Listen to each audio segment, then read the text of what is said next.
Hello friend, welcome to Teacher Dream 360. First of all, very good night, my brothers, my sisters and all my dear friend. तो friend, आज मैं CTET की mock test start करने जा रहा हूँ, जो सीटेट 2024 जनवरी तक डेली 8 PM पर आपको मॉक टेस्ट डेली दिया करूँगा, जिससे आपकी तैयारी में बेहतर प्रदर्शन दिखने को मिलेगा और इसका जो रिजल्ट मिलेगा वो एग्ज़ाम के दिन आपको खुद पता चल जाएगा।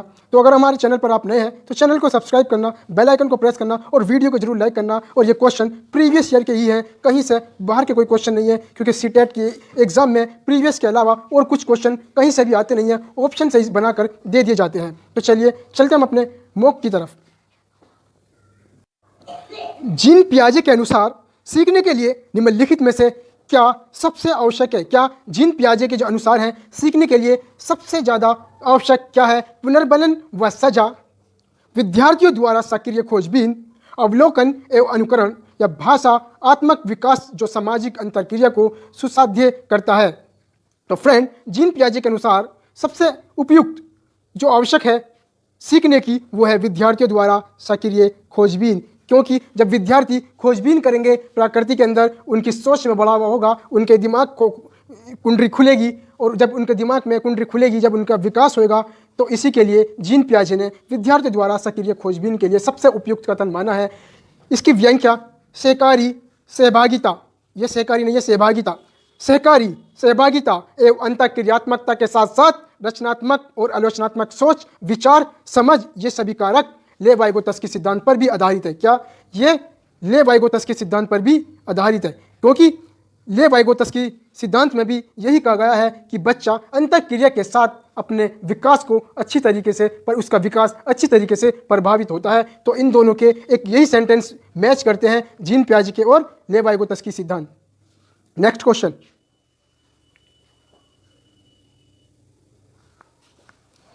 विद्यार्थियों द्वारा कक्षा में मातृभाषा के इस्तेमाल के संदर्भ में कौन सा कथन सही है? स्कूल को सारी कक्षाओं में केवल एक मानक भाषा का इस्तेमाल निर्धारित करना चाहिए। क्या स्कूलों को एक ही भाषा का प्रयोग करना चाहिए, एक ही भाषा को मानक इस्तेमाल निर्धारित कर देना चाहिए स्कूल को? ऐसा बिल्कुल भी नहीं है, ये भिन्नता को बढ़ावा देता है। स्कूल को सभी विद्यार्थियों की भाषाओं का सम्मान करने की संस्कृति अपनानी चाहिए, या स्कूल की सभी स्तर पर अंग्रेजी को निर्देशित की भाषा निर्धारित करना चाहिए, या विद्यार्थियों को अपनी मातृभाषा में अभिव्यक्ति से उत्साहित करने के लिए स्कूल को जुर्माना करना चाहिए। तो फ्रेंड, इसका जो बेस्ट ऑप्शन है वो स्कूल को सभी विद्यार्थियों की भाषाओं का सम्मान करना चाहिए, उनकी संस्कृति अपनानी चाहिए। क्यों? क्योंकि मातृभाषा बच्चों के लिए अन्य भाषाओं को सीखना आसान बनाती है। उनकी मातृभाषा जो होती है वो अन्य भाषाओं को सीखने में मातृभाषा आसान बनाती है, क्योंकि जब तक हमारी मातृभाषा अगर हम यूज़ नहीं करेंगे तो हम दूसरी लैंग्वेज, दूसरी भाषा भी नहीं सीख सकेंगे। क्यों? क्योंकि मातृभाषा ही दूसरी लैंग्वेज सीखने में सहायता करती है। मातृभाषा बच्चों की व्यक्तिगत, सामाजिक और सांस्कृतिक पहचान का विकास करती है। मातृभाषा ही पहचान कराती है कि बच्चों की सामाजिक कैसा है, बच्चों की संस्कृति कैसी है, या बच्चों का विकास किस तरीके से हो पा रहा है। ये सब मातृभाषा की देन है, क्योंकि मातृभाषा बच्चों की इन तीनों कैटेगरी को पहचान कराती है कि वो किस कैटेगरी का है, किस सामाजिक से वो बिलोंग करता है, किस संस्कृति से वो बिलोंग करता है, या इसका विकास किस तरीके से हो पा रहा है, या किस तरीके से इसका विकास को लेकर चलना है। ये सब हमारी मातृभाषा ही समझाती है, मातृभाषा के माध्यम से ये सब होता है। थर्ड, मातृभाषा के प्रयोग से बच्चे को उनकी आलोचनात्मक सोच और साक्षरता कौशल विकसित करने में मदद मिलती है। साक्षरता कौशल हमारा इंटरव्यू स्किल्स होता है। तो जब तक हमारी मातृभाषा के प्रयोग से बच्चों की आलोचनात्मक चिंतन में बढ़ावा मिलता है, साक्षरता कौशल यानी इंटरव्यू कौशल भी कभी विकास होता है। तो इसलिए मातृभाषा हमारी अपने दैनिक जीवन में बहुत ज़रूरी है। इसलिए मातृभाषा को स्कूल से हतोत्साहित नहीं करना चाहिए, मातृभाषा को बढ़ावा देना चाहिए। प्राथमिक स्कूलों से लेकर उच्च स्कूलों तक, उच्च माध्यमिक स्कूलों तक मातृभाषा को प्रोत्साहित करना चाहिए, क्योंकि मातृभाषा ही एक माध्यम है जो दूसरी भाषा को सीखने में आसान बनाती है। इसका राइट ऑप्शन जो होगा, option number B is correct option. Next question,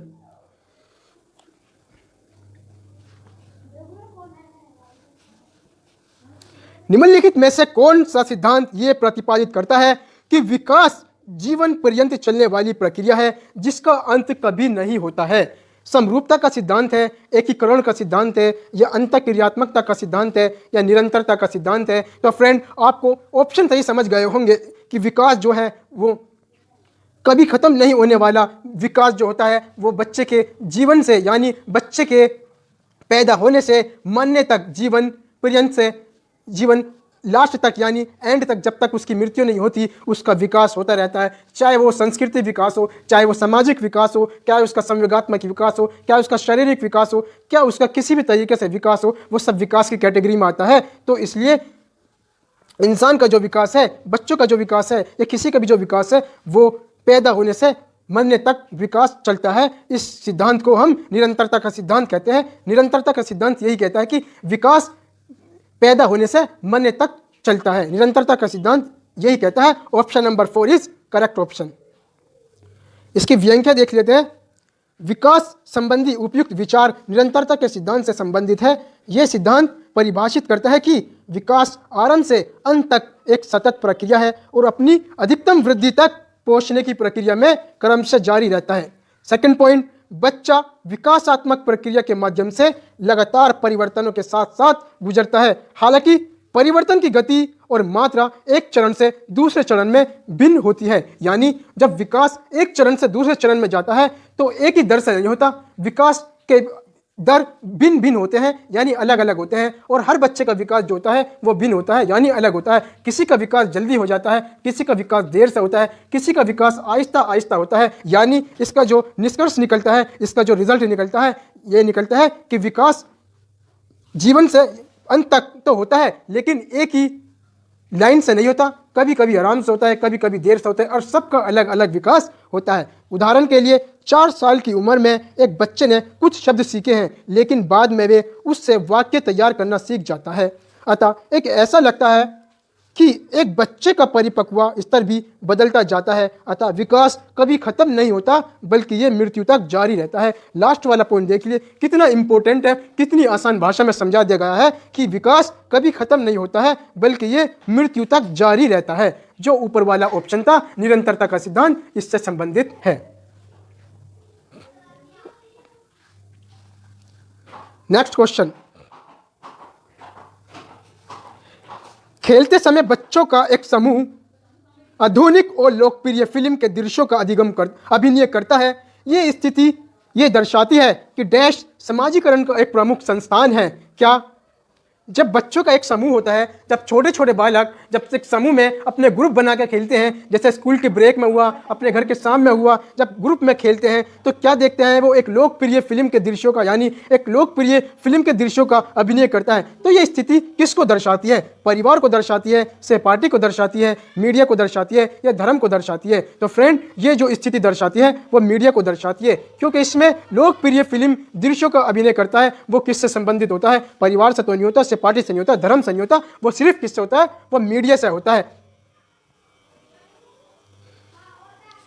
समाजीकरण आजीवन चलने वाली प्रक्रिया है, जिसके माध्यम से व्यक्ति एक विशिष्ट समाज और संस्कृति के मूल्यों और सामाजिक मानकों को प्राप्त करते हैं और उनके साथ संवाद करते हैं। मीडिया को समाजीकरण का एक शक्तिशाली घटक माना जाता है। यह एक बहुत इंपॉर्टेंट पॉइंट है कि इनमें से समाजीकरण का एक शक्तिशाली घटक माना जाता है। ऑप्शन में कुछ भी दे दिया होगा, एक ऑप्शन जरूर दिया होगा मीडिया, तो इसका जो ऑप्शन होगा वो मीडिया होगा कि मीडिया को समाजीकरण का एक शक्तिशाली घटक माना जाता है, जो किसी व्यक्ति के समाजीकरण की प्रक्रिया को आकार देने के लिए जिम्मेदार होता है। इसलिए प्रश्न में एक लोकप्रिय फिल्म बच्चों के समूह की भूमिका निभाते हुए मीडिया को शक्तिशाली घटक माना जाता है।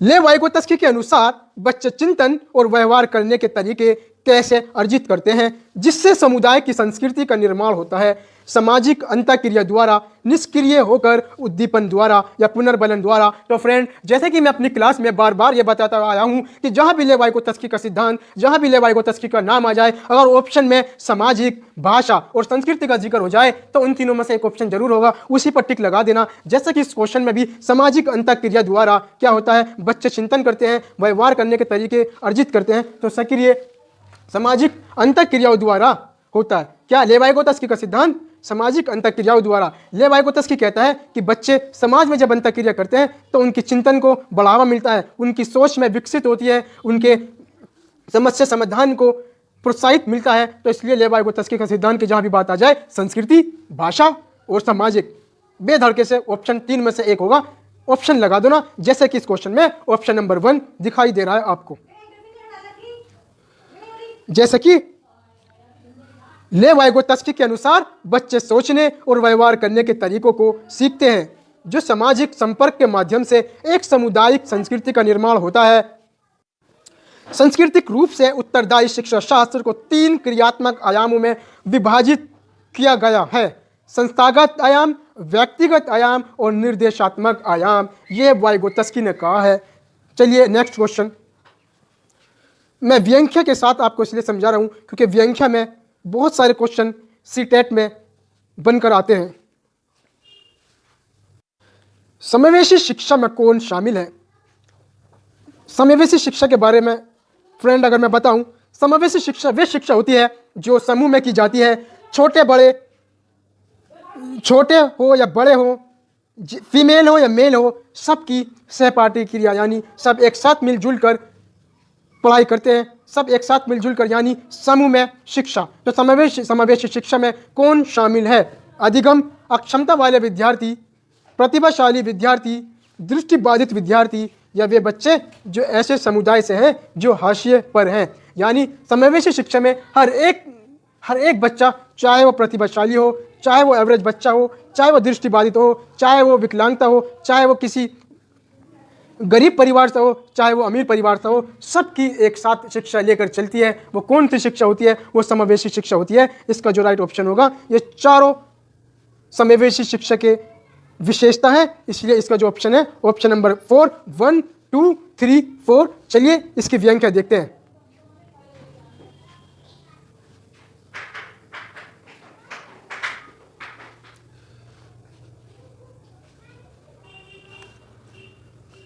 समावेशी शिक्षा में शामिल है। अब इनकी विशेषता क्या है? देखो, समावेशी शिक्षा की सीखने की अक्षमता वाले छात्र, यानी जिनको सीखने में कठिनाई महसूस होती है, अक्षमता वाले छात्र, प्रतिभाशाली छात्र, इंटेलिजेंट छात्र, दृष्टिबाधित छात्र जो देखने में कमजोर होते हैं, जिनकी आंखों में कोई बाधक होती है, यानी देखने में कोई बाधक महसूस करते हैं, वे छात्र, क्या हाशिए के समुदाय वाले छात्र आदि समावेशी शिक्षा के अंतर्गत सीखने की क्रिया को व्यक्ति द्वारा नए ज्ञान को आत्मसात करने के साथ साथ उस प्रक्रिया के रूप में भी देखा जाना चाहिए जिसके द्वारा शिक्षार्थियों को एक ज्ञान समुदाय में एकीकृत किया जाता है। हमारी सबसे अच्छी जो शिक्षा है वो समावेशी शिक्षा है, क्योंकि समावेशी शिक्षा में हर एक बालक को, हर एक छात्र को, चाहे कैसे भी हो, कमजोर हो, इंटेलिजेंट हो, किसी गरीब परिवार से हो, किसी अमीर परिवार से हो, कोई लंगड़ा हो, विकलांगता हो, आंखों से कमजोर हो, आंखों से अंधा हो, बहरा हो, सबकी शिक्षा एक साथ लेकर चलती है, वो हमारी समावेशी शिक्षा होती है।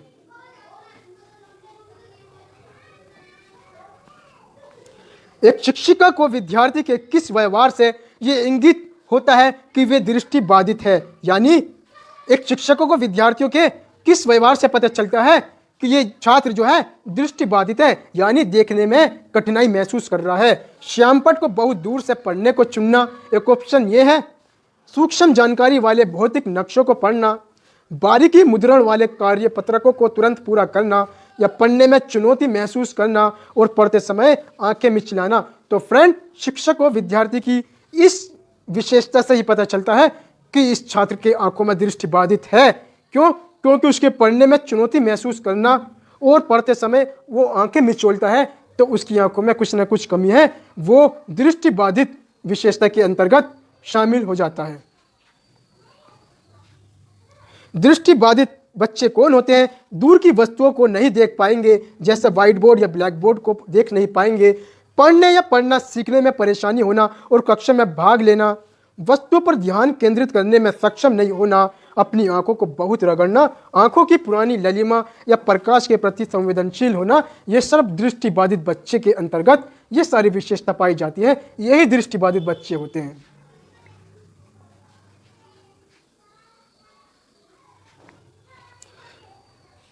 नेक्स्ट क्वेश्चन क्या है? अध्यापक को बच्चों में अधिक संज्ञान, अपने ही चिंतन के बारे में सोचने को योग्यता के विकसित करने पर बल और बढ़ावा देना चाहिए। तर्क हम इससे पढ़ेंगे कैसे, क्योंकि हमें सेंटेंस को अगर मिला लिया आसान बना देंगे क्वेश्चन को। अध्यापक को बच्चों में अधिसंज्ञान अपने ही चिंतन के बारे में सोचने की योग्यता के विकसित करने पर बल और बढ़ावा देना चाहिए। क्योंकि लगा देंगे, क्योंकि अधिसंज्ञानात्मक ज्ञान बच्चों को अपने चिंतन को स्वयं नियंत्रित करने में मदद करता है। तो इसका जो राइट ऑप्शन है ए भी सही है और आर भी सही है, और ए जो है वो आर की सही व्याख्या करता है। क्या देखो, अध्यापक बच्चों में अधिसंज्ञान अपने चिंतन के बारे में सोचने की योग्यता के विकसित करने पर बल देता है। टीचर तो यही चाहता है कि बच्चे खुद अपने चिंतन के बारे में सोचें, उनकी योग्यता में खुद विकास कराते हैं, क्योंकि अधिसंज्ञानात्मक ज्ञान बच्चों को अपने चिंतन को स्वयं नियंत्रित करने में मदद करता है। क्योंकि अपने स्वयं के संज्ञान और विशेष संज्ञानात्मक प्रक्रियाओं के बारे में जागरूकता ही मोटा क्या मेटाकॉग्निटिव नॉलेज है। ये प्रासंगिक और सशर्त ज्ञान और स्वयं के ज्ञान सहित समस्याओं संज्ञानात्मक कार्य को हल करने के बारे में रणनीति या चिंतनशील ज्ञान है। मेटाकॉग्निटिव रणनीति में आत्म सुधार व मंथन शामिल है। क्या मेटाकॉग्निटिव रणनीति जो होती है उसमें अपनी आत्म सुधार हो, मंथन यानी सोच समझ है, क्योंकि ये छात्रों को उनके सीखने के तरीकों को समझने में मदद करने के लिए उपयोग की जाने वाली विधियों को संदर्भित करता है। दूसरे शब्दों में इसका अर्थ छात्रों के लिए उनकी चिंतन के बारे में चिंतन के लिए तैयार की गई प्रक्रियाएं हैं। ये जानकारी ज्ञात और संसाधन के रूप में स्वयं के बारे में व्यक्ति की जागरूकता से संबंधित है। इसका जो कथन है वो आर भी सही है, ए भी सही है और आर ए की सही व्याख्या करती है, क्योंकि टीचर तो यही चाहता है कि बच्चों का विकास हो और बच्चों खुद स्वयं सोचने की शक्ति प्रदान करे, वह खुद सोचे। और इसकी जो कथन था वो जब बच्चे खुद सोचेंगे तो उनका विकास आगे आगे बढ़ेगा, उनके शक्ति सोचने की विकसित होगी। निम्न में से कौन से कारक का सिद्धांत, क्या निम्न में से कौन सा सिद्धांत ये प्रतिपादित करता है कि विकास जीवन पर्यंत चलने वाली प्रक्रिया है जिसका अंत नहीं होता है। समरूपता का सिद्धांत है, एकीकरण का सिद्धांत है, अंतःक्रियात्मकता का सिद्धांत है या निरंतरता का सिद्धांत है। ये निरंतरता का सिद्धांत कहता है कि विकास जीवन से लेकर यानी पैदाइश से लेकर मरने तक चलता है। क्या पैदाइश से लेकर मरने तक चलता है, वो चाहे किसी भी कैटेगरी का विकास हो, लेकिन विकास हमारा चलता रहेगा मरने तक। तो ये निरंतरता का सिद्धांत है।